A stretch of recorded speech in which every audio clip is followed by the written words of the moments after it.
تراویح 20 رکعتیں ہیں, 8 رکعتیں بولو نہیں. حضرت عمر سے 2 روایتیں, ایک 8 والی اور ایک 20 والی, کہ حضرت عمر نے کتنی دیکھو نبی صلی اللہ علیہ وسلم نے تراویح کی کتنی رکعتیں پڑھی ہیں, کوئی بے غبار حدیث میں ہمیں اس کا تذکرہ نہیں ملتا. بس اتنا ہے کہ 3 دن پڑھی ہے, بس کتنی پڑھی ہے ہمیں نہیں پتا. یہ ہمیں حضرت عمر کے عمل سے پتہ چلتا ہے, کیونکہ حضرت عمر بدعتی بولو نہیں ہو سکتے, کیونکہ انہوں نے جب جماعت سے 20 رکعتیں پڑھائی ہیں حضرت عمر نے, تو اس کا مطلب نبی نے ان 3 دن میں کتنی پڑھی تھیں. اور ایک ضعیف روایت میں اس کا تذکرہ بھی ہے کہ نبی نے 20 رکعتیں پڑھی ہیں. تو ضعیف روایت کی تائید جب خلفائے راشدین کے عمل سے ہو گئی تو وہ ضعیف بھی عملاً کیا بن گئی, صحیح بن گئی ہے وہ. تو حضرت عمر سے 2 ہیں, 8 بھی اور 20 بھی. 8 والی پر امت نے کسی امت نے عمل ہی نہیں کیا, کیونکہ وہ بالاتفاق مضطرب ہونے کی وجہ سے ضعیف ہے, سند کی وجہ سے نہیں بلکہ مضطرب. کیونکہ جو راوی حضرت عمر سے 8 بیان کر رہا ہے وہی کتنی بھی بیان کر رہا ہے, 20 بیان کر رہا ہے.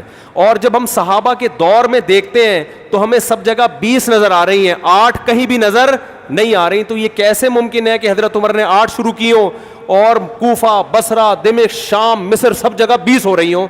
اس سے پتہ چلتا ہے کہ حضرت عمر سے جو 20 والی روایت ہے وہ صحیح ہے, 8 والی صحیح نہیں ہے. اور اس کی سب سے بڑی دلیل یہ ہے کہ موطا امام مالک میں ہے 8 رکعتوں والی, جو امام مالک نے نقل کی ہے, لیکن امام مالک خود 8 کا فتویٰ نہیں, وہ خود 20 سے زیادہ کے قائل ہیں, وہ تو 20 کے بھی نہیں 36 کے قائل ہیں. تو یہ کیسے ممکن ہے کہ کتاب کا مؤلف 8 والی ذکر کر رہا ہو مگر خود اس روایت کو وہ اس پر عمل نہ کر رہا ہو؟ ان باتوں کا کسی اہل حدیث عالم کے پاس جواب نہیں ہے. ترمذی میں ایک روایت پیش کی جاتی ہے امام احمد بن حنبل سے, یہ روایت ہے کہ اس میں کوئی مخصوص عدد ثابت نہیں ہے, جتنی چاہے پڑھ لو.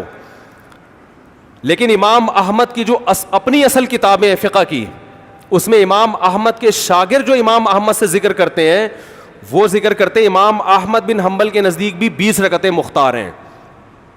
سمجھ نہیں آ رہی میرا خیال ہے بات. تبھی فقہ حنبلی میں تراویح کی رکعتیں کتنی ہیں, 20.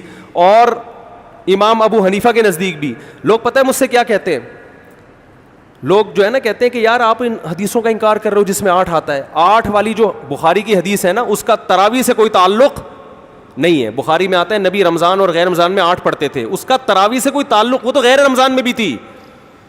اتنی سینس نہیں ہے یار, آپ ہمیں قرآن و حدیث سکھا رہے ہو اور ہمیں اپنا مقلد بنا رہے ہو اتنے بڑے بڑے مجتہدین کی تقلید چھوڑ کے. میں لوگوں سے ایک بات کہتا ہوں, ایک قرآن و حدیث وہ ہے جو ابو حنیفہ, شافعی, مالک اور احمد بن حنبل نے سمجھا, اور ایک قرآن و حدیث وہ ہے جو 15ویں صدی کے مولوی سمجھ رہے ہیں. کس کی فہم زیادہ صحیح ہوگی بولو بھائی؟ ایک قرآن وہ ہے جو انجینئر بیان کر رہا ہے حدیث, ایک حدیث کی تفصیل وہ ہے جو امام مالک بیان کر رہے ہیں, ابو حنیفہ بیان کر رہے ہیں, جن کی 80 ہجری میں پیدائش ہوئی ہے, تابعین میں سے ہیں, جو امام شافعی بیان کر رہے ہیں. تم امام شافعی کو چھوڑ رہے ہو, تم امام ابو حنیفہ کو چھوڑ رہے ہو, تم امام مالک کو چھوڑ رہے ہو, تم احمد بن حنبل جیسے محدث اور فقی جو امام بخاری کے استاذوں میں ہیں ان کو چھوڑ کر فالو کس کو کر رہے ہو؟ انجینئر کو. اور تم کہہ رہے ہو ہم صرف قرآن و حدیث کو مانتے ہیں, ہم کسی اور چیز کو نہیں مانتے. تم قرآن و حدیث کو نہیں مانتے میرے بھائی, تم مقلد ہو, اندھے مقلد ہو. تم قرآن و حدیث کی اس تشریح کو مانتے ہو جو انجینئر کر رہا ہے, اس تشریح کو نہیں مانتے جو احمد بن حنبل کر رہے ہیں, جو ابو حنیفہ کر رہے ہیں, جو امام مالک کر رہے ہیں, جو امام شافعی کر رہے ہیں. یہ بڑے بڑے تابعین, تبع تابعین, مجتہدین جن کو پوری امت نے فالو کیا ہے. تو 8 رکعت کی جو موطا امام مالک کی حدیث ہے, اس 8 رکعت پہ امام مالک نے فتویٰ نہیں دیا. کیوں؟ اس لیے کہ وہ حدیث مضطرب ہے, اس میں راوی ایک بیان پہ ٹکتا نہیں ہے, کہیں 20 بیان کرتا ہے, کہیں 8. جب راوی کے بیان میں تضاد ہو تو حدیث مضطرب ہونے کی وجہ سے رد ہو جاتی ہے. اور میں آخری بات کر کے بیان کو ختم کرتا ہوں, یہ جو تراویح کا لفظ ہے یہ 8 رکعتوں پہ فٹ ہی نہیں بیٹھتا ہے. اس کا بھی میں جواب سوال کر رہا ہوں لیکن کوئی جواب نہیں دے رہا. دیکھو اپنی مرضی کے سوال بنا کے جواب دے دیا کرو تو لوگ واہ واہ کریں گے. آپ میرے ساتھ یہ ہو رہا ہے, میں جو بیانات میں اعتراض کرتا ہوں نا اس کا جواب نہیں مجھے ملتا, خود سے اعتراض بنا کے کیا کر دیا جاتا ہے جواب. جیسے میں نے بتایا تھا کہ حرم میں 4 مصلے تھے, حنفی مالکی شافی حنبلی 4 مصلے تھے نا کئی سو سال تک, جو کہ نہیں ہونے چاہیے, ایک ہی ہونا چاہیے تھا مصلی. تو لوگوں نے اعتراض کیے 4 مصلے تھے حرم میں, یہ دیکھو کتنا غلط, یہ حنفی مالکی ایسے ہوتے ہیں. تو میرا سوال یہ تھا کہ 5واں کیوں نہیں تھا اس وقت؟ اس کا مطلب 5واں فرقہ وجود میں آیا ہی نہیں تھا, وہ اب پیدا ہوا ہے. وہ ٹھیک ہے 4 غلط تھے, لیکن اس غلط کو بھی صحیح ان 4 میں سے ایک نہیں کیا ہے. سمجھ رہے ہیں کہ نہیں بھئی ایک امام ہونا چاہیے, 4 الگ الگ جماعتیں نہیں ہونی چاہیے. لیکن اس کا مطلب 700 سال تک امت یہ سمجھتی رہی کہ اہل سنت والجماعت کے 4 نمائندے ہیں, 4 مکتب فکر, 5واں کوئی تھا ہی نہیں, لہذا اس کا کوئی مصلی تھا ہی نہیں. تو سوال یہ تھا, لیکن جب سوال یہ پوچھا جائے تو ایسے جواب ملتا ہے کہ وہ سوال ہی پی جاتے ہیں. سوال یہ جواب یہ دیا کہ غلط ہو رہا تھا, یہ بدعت ہے, اور یہ بدعت ہے, یہ ناجائز ہے. تو ہم کب کہہ رہے ہیں کہ صحیح تھا بھائی وہ؟ لیکن یہ پوری دنیا میں نہیں ہو رہا تھا, یہ صرف حرم میں ہو رہا تھا. اور اس کو ختم بھی حنبلیوں نے کیا ہے کہ نہیں جی امام ایک ہونا چاہیے, سارے چاہے حنفی ہو شافی ہو اس امام کے پیچھے نماز پڑھیں گے. سمجھ میں آ رہی ہے بات کہ نہیں آ رہی؟ تو سوال یہ تھا کہ 700 سال یا 400 سال تک امت کی نمائندگی ان 4 مکاتب فکر نے کی ہے حرم میں, 5ویں نے کوئی اپلیکیشن بھی نہیں دی. اس کا مطلب 5واں تھا ہی نہیں. اور جو آپ یہ مختلف الفاظ بیان کرتے ہو کہ امام احمد بن حنبل اہل حدیث تھے, فلاں میں اہل حدیث تھے, تو امام احمد بن حنبل اگر اس طرح کے اہل حدیث تھے تو پھر امام احمد بن حنبل کے فالوورز کو اہل حدیث کیوں نہیں کہا جاتا ہے, حنبلی کیوں کہا جاتا ہے؟ نہیں آ رہی بات میرا خیال. یہ ایسے ہی ہے جیسے جماعت المسلمین والے کہتے ہیں کہ ہم نبی کے دور سے ہیں, اور پھر بخاری میں دکھاتے ہیں جماعت المسلمین کے الفاظ. او بھائی یہ والی جماعت المسلمین نہیں تھی, یہ تو باقاعدہ آپ نے رجسٹر کروائی ہے 1975 میں. وہ جماعت المسلمین صحابہ کو جماعت المسلمین کہا گیا ہے. تو یہ جو اہل حدیث کا لفظ ہمیں پرانے وقتوں میں ملتا ہے, یہ محدثین کے لیے ملتا ہے, یہ کسی مخصوص فرقے کے لیے نہیں ملتا. پھر بھی میں اہل حدیث کو اہل سنت میں داخل سمجھتا ہوں, میں پھر بھی ان کو نہیں کہتا کہ جہنم میں جائیں گے, لیکن میں کہتا ہوں کہ آپ کم از کم اس چند 100 سال پہلے آپ پیدا ہوئے ہیں, آپ کی جماعت وجود میں آئی, ہم پھر بھی آپ کو گلے لگانے کے لیے تیار ہیں, اور ہم صدیوں سے چلے آ رہے ہیں. آپ ہمیں کیا کر رہے ہو؟ آپ ہمیں گمراہ لوگوں میں داخل کر رہے ہو. تو اسلام بہت پہلے بر صغیر میں آیا ہے, جس شکل میں آیا ہے وہی شکل ٹھیک ہے, بات کی چیزوں پر اعتماد نہیں ہوتا ہمیں. تو میں ایک بات کر کے بیان کو ختم کرتا ہوں. یہ جو 8 کا لفظ ہے نا, تراویح کا لفظ ہے, یہ 8 رکعتوں پر صادق بولو نہیں آتا. بہقی کی حدیث ہے اور بھی روایتیں اس بارے میں کہ اسلاف جب تراویح کی نماز پڑھا کرتے تھے, اسلاف سے مراد صحابہ تابعین, تو 4 رکعتوں کے بعد آرام کیا کرتے تھے. تو اس لیے 4 رکعت کو ترویحہ کہا گیا. کیا کہا گیا؟ ترویحہ. روح سے نکلا ہے, روح. استراحت کا لفظ سنا ہے آپ لوگوں نے؟ آرام. استراحت کسے کہتے ہیں؟ آرام. ترویح آرام دینا. راحت, راحت کا لفظ تو اور آسان ہے نا. ارے راحت کا لفظ نہیں سنا؟ راحت کسے کہتے ہیں؟ آپ کہہ رہے ہیں وہ اسے کہتے ہیں ہمارے محلے میں رہتی ہے. راحت کہتے ہیں آرام, ریسٹ. استراحت, راحت.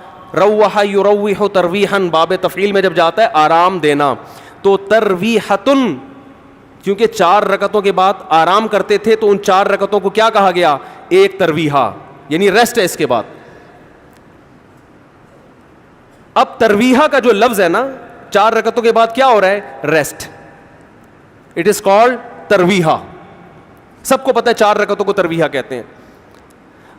2 ترویحوں کو عربی میں کہیں گے ترویحتان. کیا کہیں گے؟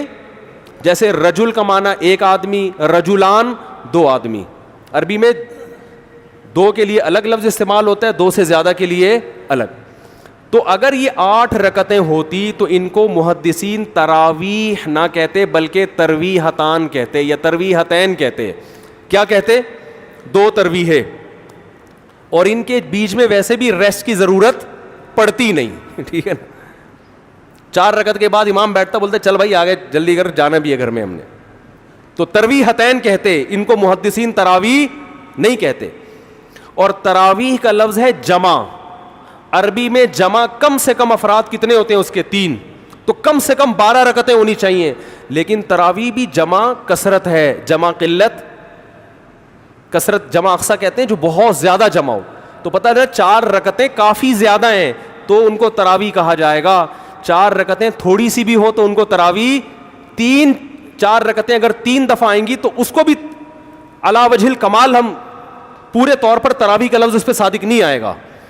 بات آ رہی ہے سمجھ میں کہ نہیں آ رہی ہے؟ سمجھ میں سب آ رہی ہے, لیکن گھننے بن جاتے ہیں, گھماتے ہیں. اب دیکھیں نا یوٹیوب پہ اس کا جو بیان آئے گا نا اس میں گھمایا ہوا ہوگا, اس میں گھمایا, یہ اپنی طرف سے نکالا ہوا ہے, اپنی طرف سے نہیں بھائی, بہقی کی حدیث ہے, مصنف ابن ابی شیبہ کی روایتیں ہیں, آپ دیکھ لو اس میں. لوگ کہتے ہیں حوالہ کیوں نہیں دیا مفتی صاحب نے؟ آپ انکار کرو میں حوالہ دوں گا انشاءاللہ, آپ انکار کرو کہ ایسا نہیں ہے, ہم ٹائم بچا رہے ہیں اپنا. وہ مجھے کہہ رہے تھے نا اس بحث میں کہ مفتی صاحب آپ دلیل دو, جو دعویٰ کرے دلیل اس کے ذمے ہے. میں نے کہا دلیل اس کے ذمے اس وقت ہے جب سامنے والے دعوے کا انکار کرے. میں نے ستار بھائی کو میں نے کہا کہ ستار بھائی تم نے 1 لاکھ روپے لیے ہیں, ستار بھائی کہہ رہے ہیں نہیں, ہاں لیے ہیں, تو مجھے کیا ضرورت ہے میں گواہ پیش کروں کہ دلیل دوں؟ وہ مان رہا ہے, تو یہ سب مانتے ہیں. یہ تو علماء جس نے بھی حدیث کی کتابیں پڑھی ان کو پتہ ہے کہ ترویح کا لفظ اس لیے لکھا ہوا ہے اس میں.